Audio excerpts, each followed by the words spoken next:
Recording in progress. Just go ahead and raise your hand if you have a question. Susie, you can go ahead and start. Good morning, Maddie. Good morning. I just wanted to ask first, just what was it like to get your first set of extended minutes for the Reign? It was really exciting.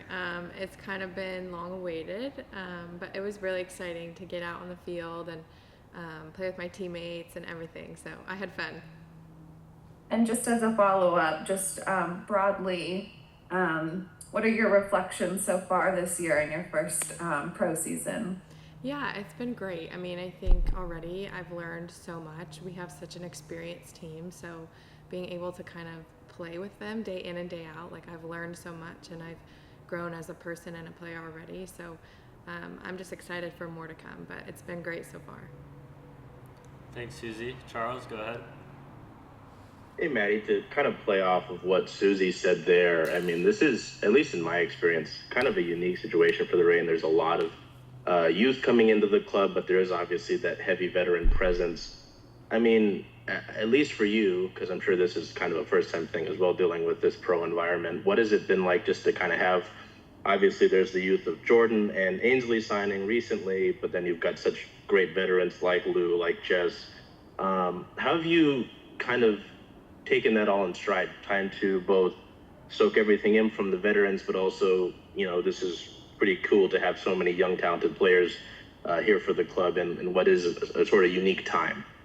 Yeah, I mean, I think, like you said, it is kind of a unique time where there's more young players coming into the pro environment from a younger age. And I think a little bit of that is like emulated from the European style where you have those young players and you have those veteran players and you're kind of able to coexist in a similar space. But I mean, like I said, too, it's great for me because I obviously I'm not 16, 17, 18, but I'm still young, and so being able to learn from those veteran players and have them in the environment too, to teach us all from a younger age will help us, I think, kind of reach our heights quicker. And they obviously have so much experience with different things within the league that go even beyond soccer. So having them in this environment and a good amount of them too on this team is great.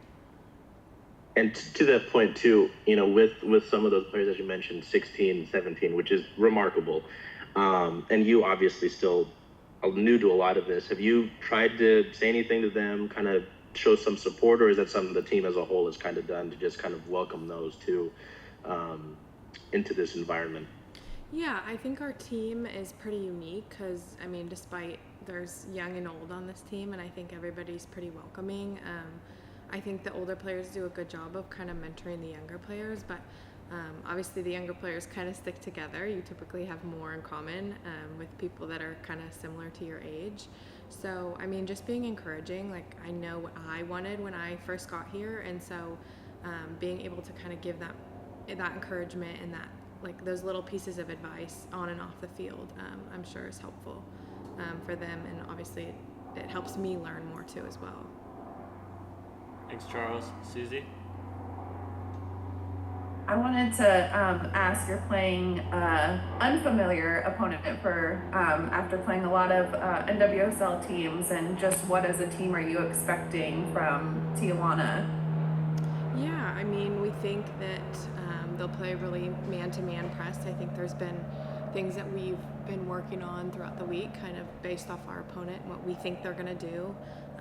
But for me personally, and I think our team too, it's exciting to play a different and a new opponent. It gives us an opportunity to adjust to them and learn something new and expand kind of what we're doing as a team.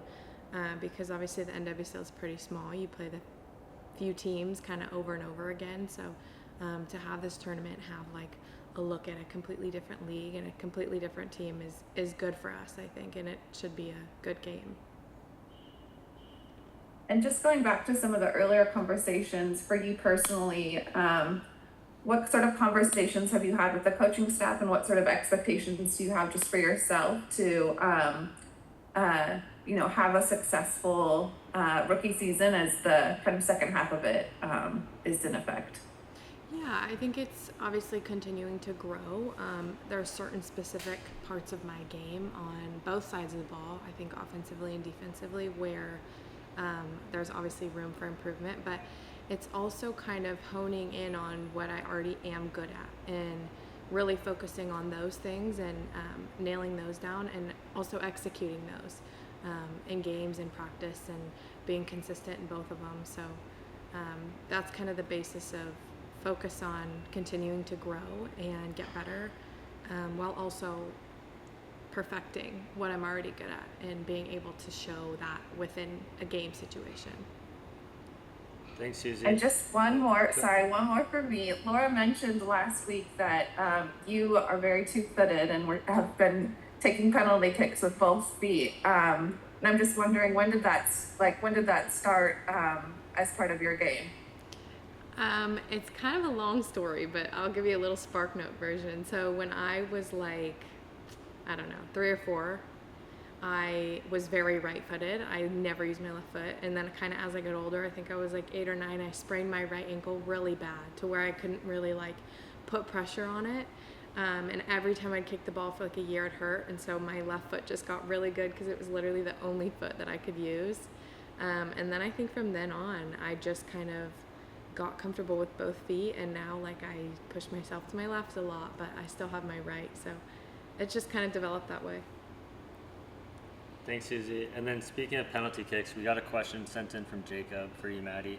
He asked, with these Summer Cup games going straight to penalties, if there's a draw after 90, just curious what's your experience with taking them, and if there's a specific spot or two you're always aiming for, or if it's more make your run and see how or where the goalkeeper is reacting to.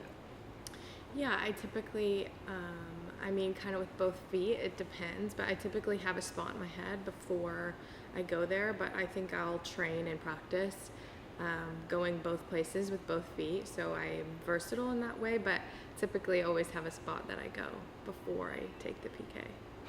Awesome. All right, thank you, Maddie. Thanks, everyone. We'll have Laura here soon.